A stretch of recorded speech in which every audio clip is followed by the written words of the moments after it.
Саламатсыңдар ма, балалар? Бүгін біз 4-ші сыныптың қазақ тілінің 59-шы сабағын өтетін боламыз. Балалар, біздің арнамызға міндетті түрде подписаться батырмасын басып жазылып алыңдар, себебі біздің арнамыздан қазақ тілінен басқа математика сабақтарын тегін оқып, үй жұмыстарыңды жасап, одан басқа балалар түсінбеген сабақтарыңды қарап, өздеріңнің сабақтарыңды оқи аласыңдар, балалар. Сол себепті балалар міндетті түрде подписаться батырмасын басып, жазылып қойыңдар. Енді балалар, бүгінгі сабағымызды бастайық. Бүгінгі сабағымыздың тақырыбы менің қиялымдағы мамандық, сөйлеу мәдениеті. Пікір білдіруге бағытталған сұрақтар құрастыра аламын. Түрлі жағдаяттарда сөйлеу мәдениетін сақтаймын. Бірінші бізде балалар 57-ші жаттығу, оқушылардың болашақ мамандықтар туралы жазған хабарламаларымен таныс дейді. Әли, мамандықтың жақсы жаманы жоқ. Десек те болашақтың мамандығын таңдауымыз керек. Менің қалауым робот техникасы саласының маманы болу. Айнұр, меніңше таңдайтын мамандығымыз ертеңгі күннің сұранысын қанағаттандыруы керек. Менің қиялымдағы биоинженер мамандығы болашақта да табысты болмақ. Нұржігіт, мен бағдарламашы құрастырушы болғым келеді. Құрастырған кішкентай компьютерім өмір сүруге болатын ғаламшарды іздеп табады. Ондай жетістікке жету үшін сабақты үздік оқып, көп ізденуім керек. Осындай балалар бізде мәтін жазылған екен, иә? Енді балалар астындағы сұрақтарға жауап берейік. Хабарламалар мазмұны бойынша топта қалай ойлайсың деген сауалға қатысты 3 сұрақ құрастыр дейді. Парталасыңның сұрақтарына жауап беруге дайындал дейді. Келесі, өз хабарламаңды жалғастырып жаз, таңдайтын мамандығыңның маңызын көрсет дейді. Үшінші, бір-біріңнің жұмыстарын тексеріңдер, қандай қате таптыңдар, бағалаңдар дейді. Бірінші, балалар, біз қалай ойлайсың деген сауалға қатысты 3 сұрақ құрастыруымыз керек, иә?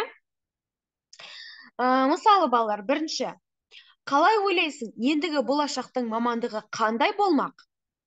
Екінші, сенің ойыңша Әлидің мамандығы, таңдаған мамандығы келешектің мамандығы бола ала ма? Қалай ойлайсың?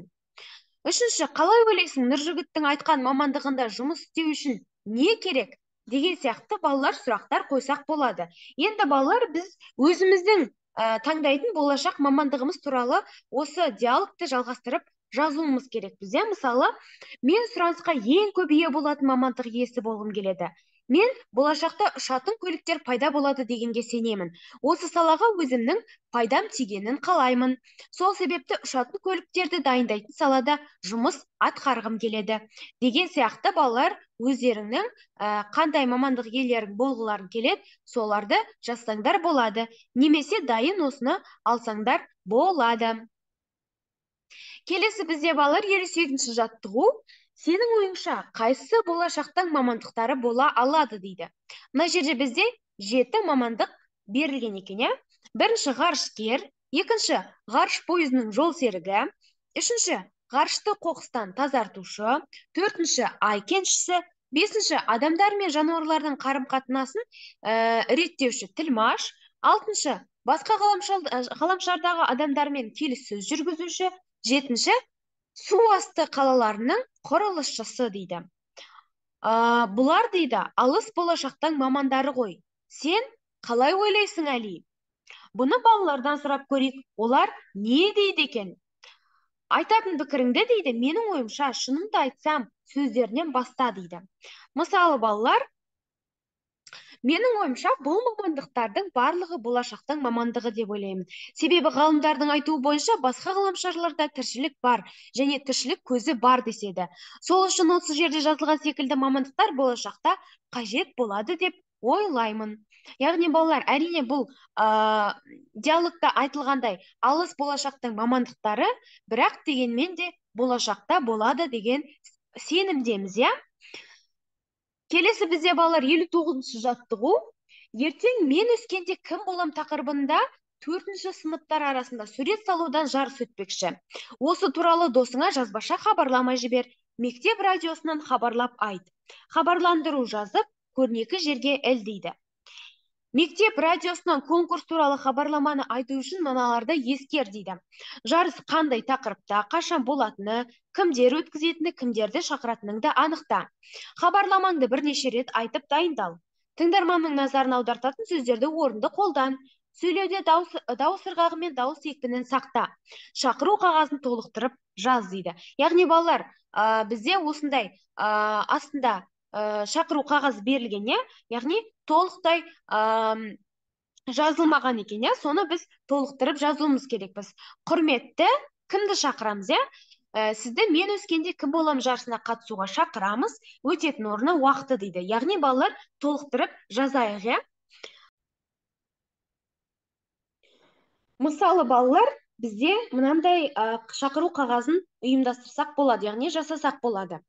Құрметті 4-ші сынып оқушылары, сіздерді мен өскенде кім болам жарысына қатысуға шақырамыз.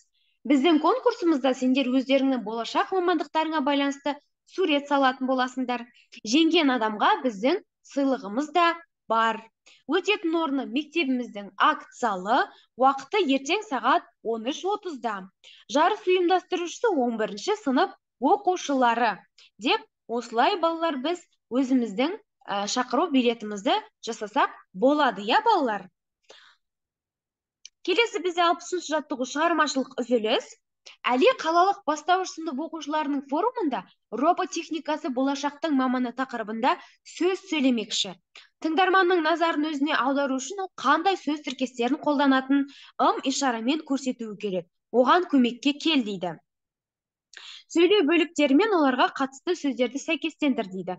Яғни балалар, сөз басында, негізгі бөлігінде және қорытынды бөлігінде қандай бөліктер болуы керек, Яғни балалар, бұл жерде бізде барлығы ауысып кеткен, яғни сөз басында қандай айтылатын, негізгі бөлікте қайсы айтылатын және қорытынды бөлікте қайсы айтылатыны бізде ауысып кеткен. Соларды орнына қойып жазуымыз керекпіз. Сөз басында бізде балалар бірінші мынау болады екен. Бүгінгі сөйлейтін сөзім робот техникасы болашақтың маманы деген тақырыпқа арналады. Екінші негізгі бөлігінде бізде балалар, менің ойымша, мен мынандай пікірдемін деген бізде осындай екінші бөлімде осы, яғни негізгі бөлікте осы болады екен. Ал қорытынды бөлігінде бізде менің айтқанымнан бұл мамандықтың болашағы бар екенін байқаған боларсыздар. Сіздерді болашақтың мамандықтарын танып білуге шақырамын. Назарларыңызға рахмет деген бізде қорытынды соңғы бөлікке жатады екен, Енді балалар, бізге осы тақырып бойынша өз сөзіңді дайындап, порталасыңа айтып көр дейді. Ол үшін сөйлейтін сөзіңді алдымен төмендегі ретпен жазып ал дейді. Бірінші, сөзіңнің кіріспе бөлігіндегі тақырыпқа қатысты мақал-мәтел, қанатты сөздерді қолдан дейді. Екінші, ойыңды дәлелдеу үшін мысалдар келтір. Үшінші, қорытынды бөлікте ұсыныс айт. Төртінші, тыңдаушыларға ризашылығыңды білдір. Мысалы балалар, робот техникасы болашақтың маманы. Бүгінгі сөйлейтін тақырыбым робот техникасы болашақтың маманы. Менің ойымша, робот құрастыру болашақта керек мамандық. Себебі қазірдің өзінде адамдардың жұмысының жартысын робот жасайды. Ал оларсыз біз қазір көп жұмыстарды атқара алмаймыз. Мен робот техникасын жасауды мектеп кезінен бастап үйренген дұрыс деп ойлаймын. Жастар біздің болашағымыз. Ал болашақта жастардың робот техникасын дамытатынына нық сенімдімін. Осы айтқанымнан бұл мамандықтың болашағы бар екенін түсіндіңіздер деген ойдамын. Осы мамандықты сіздерге де танып, оқып білуге шақырамын.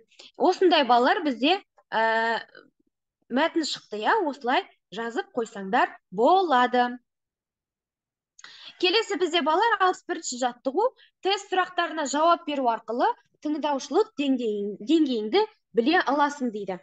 Яғни балалар, мына жерде бізде сұрақтар берілген, және кейде жоқ деген жауаптар бар. Осы сұрақтарға жауап беру арқылы өздерінің тыңдаушылық қабілеттеріңді байқап көріңдер, балалар, оларға өздерің жауап берсеңдер болады. Яғни балалар, мына жақта қалған сұрақтар тұр, Енді балалар, өзіміздің жауаптарымыздың қанша ұпайға ие болғанын біз есептейік, жауаптарының ұпайларын сана дейді. Яғни, жауабына 2 ұпай, кейде жауабына 1 ұпай, жоқ, бізде 0 ұпай екен, Ұпайың 20-дан жоғары болса, сен жақсы тыңдаушысың, жарайсың. Ұпайың 13-тен 20-ға дейін болса, сен әркез дұрыс тыңдай білмейсің. Ұпайың 0-ден 12-ге дейін болса, әлі тыңдай білуге үйрену керек дейді. Яғни балалар, осы сұрақтарға жауап беріп, өздеріңнің ұпайларыңды санай қойыңдар. Балалар, осымен біздің бүгінгі сабақ аяқталды. Міндетті түрде подписаться батырмасын басып біздің арнамызға жазылыңдар. Одан кейін балалар міндетті түрде қоңыраушаны да басып қойыңдар. Балалар, біздің арнамызда сендер математика, қазақ тілі сабақтарын тегін оқып, үй жұмыстарыңды жасап, түсінбеген сабақтарыңды қарап, оқи аласыңдар балалар. Балалар, сендерге сабақта сәттілік тілеймін. Келесі кездескенше сау саламатта болыңдар.